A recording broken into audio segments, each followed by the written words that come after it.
jääge ootele.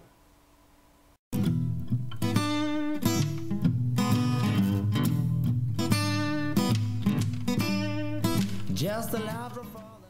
5, 4, 3, 2. Ja tere tulemast, Tehnoad 45. Täna on 26. juuli. Mina olen Marko. Mina olen Heigo. Tere, ja õues on hea soe. Ja tulemas on veel soe. Kohe nii soe. Alustuseks ütlen kohe ära. Ära uhkusta. Jah, Mul on ka. ei ole oma tavapärase arvutiga, aga eeldame, et Apple'i tugi on hea ka siin mail. Loodame parimat. Mul on nii kurb olla ilma Ära temata. ole kurb, sest kurbus on vaid mõttetus. Selge. Aga räägime Apple'ist edasi ja Hakkame kohe uute asjadega pihta. uute asjadega, täpselt nii. Uus operatsioonisüsteem OS 10 Lion Pildid vales järjekorras. või siis Airist räägime. Räägime kõigepealt Airist ära, jah. Räägime MacBook Airist ära, samaaegselt tuli ka MacBook Air välja. Põhimõtteliselt sama, mis eelmine Air. Väljanägemiselt on ta sama, ainult et nüüd on Üks auku juures. ei, Thunderbolt on juures. ainukene väljanägemisel ainuke vahe on selles, et teisel oli siuke ruuduline märk või ruudumärk, siis sellel on see nagu piksenoole märk. Väliselt on ainult see vahe. Ja teine asi on see, et ei, minidisplay-porti. Ja siis on tal valgustatud klaviatuur.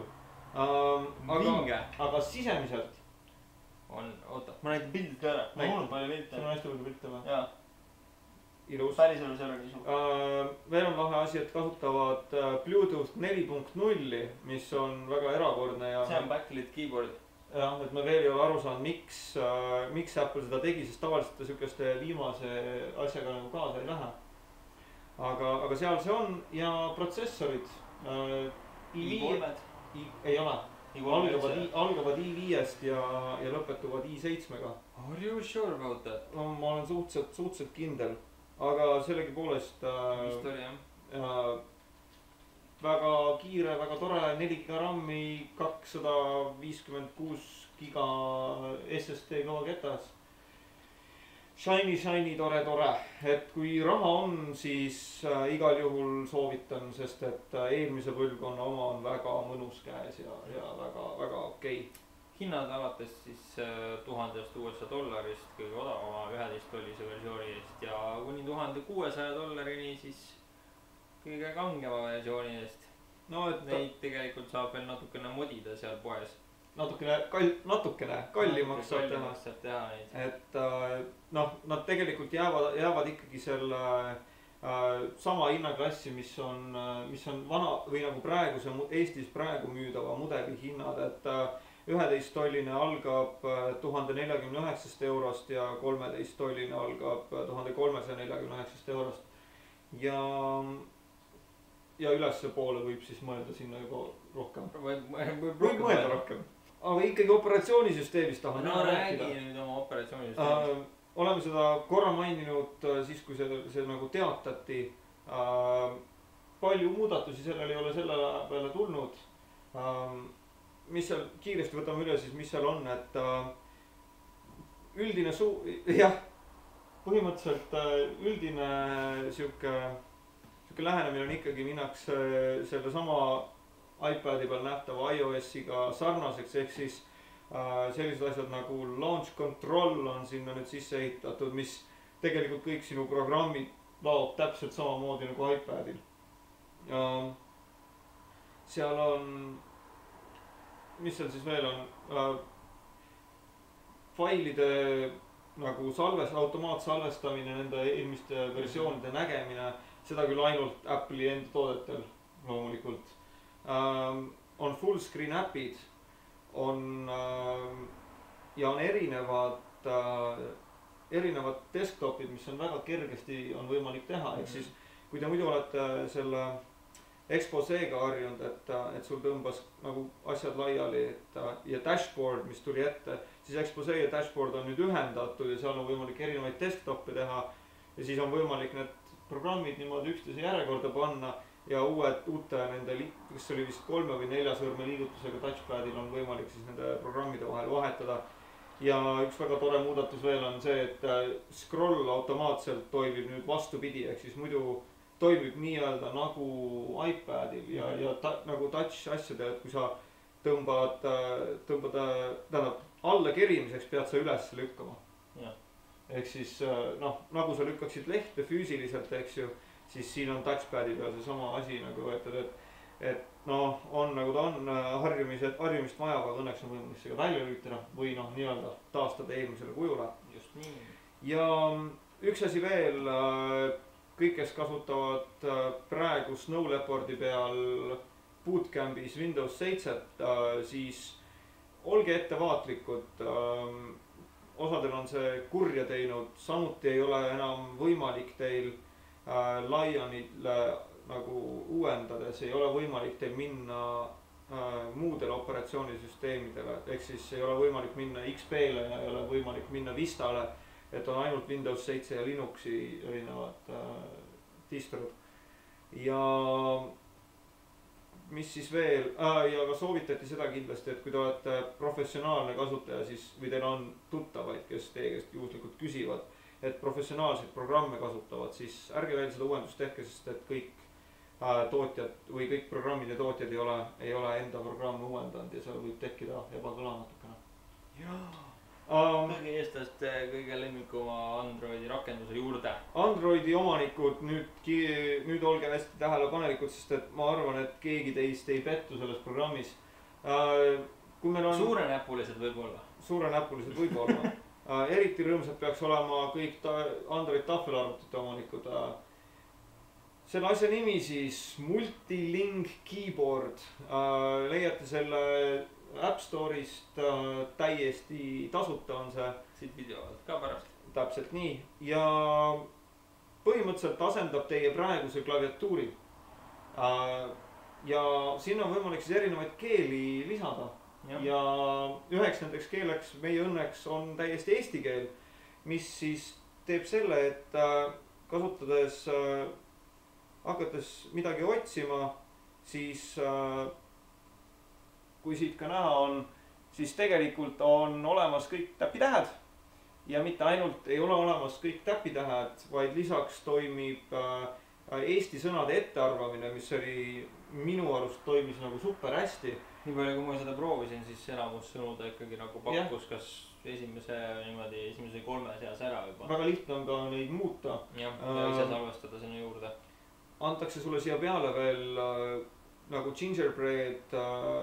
Gingerbreadiga tulnud klaviatuuri välimus ja keerates selle külje peale, mis selles Viberis ei toimi, aga ehk toimib Google'i otsingus, toimis nii, siis nii, toimib nii-öelda siis pöidla nagu lihtsam variant, kuidas pöialdega kirjutada, ehk siis kahelt poolt hoides telefoni kinni on väga lihtne pöialdega trükkida ja keskele jäävad siis numbrid.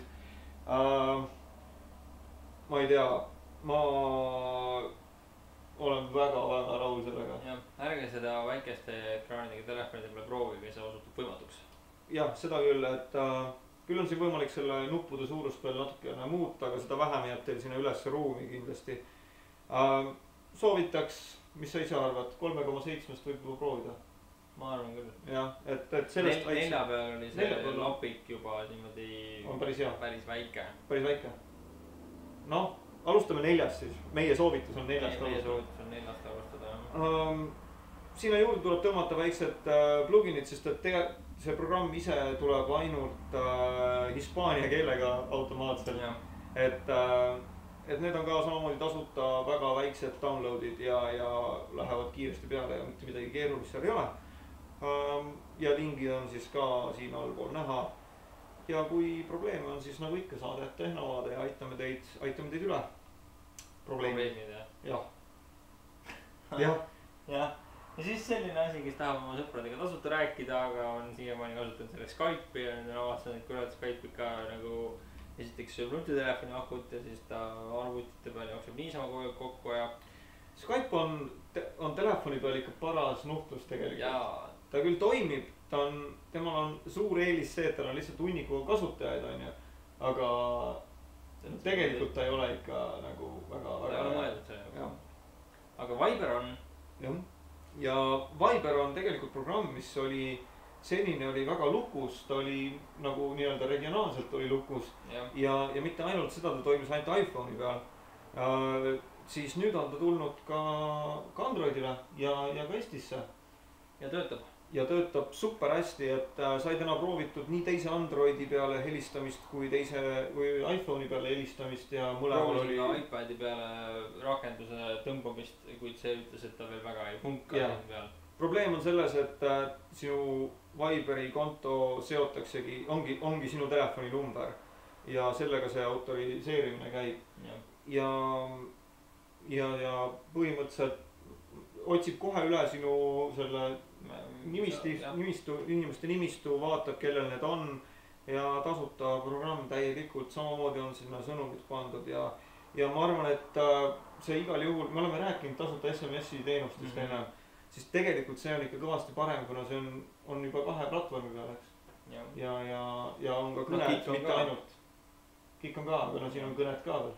Nii et meile igal juhul esmamulje oli väga hea ja heli kvaliteet on hea. Heli kvaliteet oli super. Ja mind hämmastas see, et ma vajutasin call, siis Markol telefon helises. Ei olnud nagu seda, et ootad seal natukene aega, millal nagu maailm läheb läbi igasuguste liinide ja siis hakkab sulle telefon helisema. Et igal juhul, kellel palju sõpru siuksed vähe agressiivsemad nutitelefonide kasutajad on, siis soovitame sulle ja oma sõpradele, et võtke korralik datapakett oma operaatori juurest. Ja me seda veel küll täpselt ei tea, palju 1 minut kõnet nagu. Me veel seda ei ole jõudnud testida, aga küll me ka seda teile toome, ma arvan, kui mingisuguseid kanaleid pidi. Et võtke korralik datapakett, rääkige sellega, see tuleb alati odavam kui kõneminutite eest maksta, nii et ja seda nüüd niimoodi. Nii on.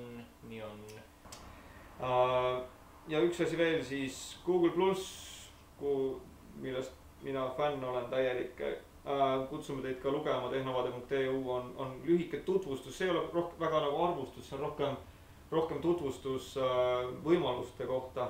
Et kui esimese 2 nädalaga umbes niimoodi said nad 10 miljonit kasutajat, siis 3. nädal tõi 10 juurde, nii et üle 20 miljoni kasutaja seal juba on. See on uus nii-öelda maailmarekord ehk siis kõige kiiremini arenev platvorm üldse. Mulle meeldib, vähemalt tulge vaadake järgi, kes siiamaani pole kutset saanud, siis meie kes saab ja pärast live saadet võib-olla isegi teeme mõned väiksed hangout'id seal. Eks me vaatame. Just nii. Aga meiega kohtute te ikka teisipäeviti, järgmine teisipäev, ülejärgmine teisipäev, üle-ülejärgmine teisipäev, arvatavasti mitte siin ei näe. Võib-olla on live saada mõnel muul päeval eetris kuskil täiesti teises kohas. Aga nendest ma arvan, et me anname operatiivselt juba teada teile erinevaid sotsiaalsuhtluskanaleid pidi. Jah, igati pidi. Aga kui meid ka siin niimoodi otse või siis YouTube'i vahendusel nüüd natuke aega näha ei ole, siis vaadake vanu osi või minge vaadake, mis me kirjutame tehnovade.eu, sest see kindlasti uueneb ka sellel ajal. Ja nii ongi No täpselt, et kohtume siis kui kohtume ja ilusat puhkust teilegi. Nägemist.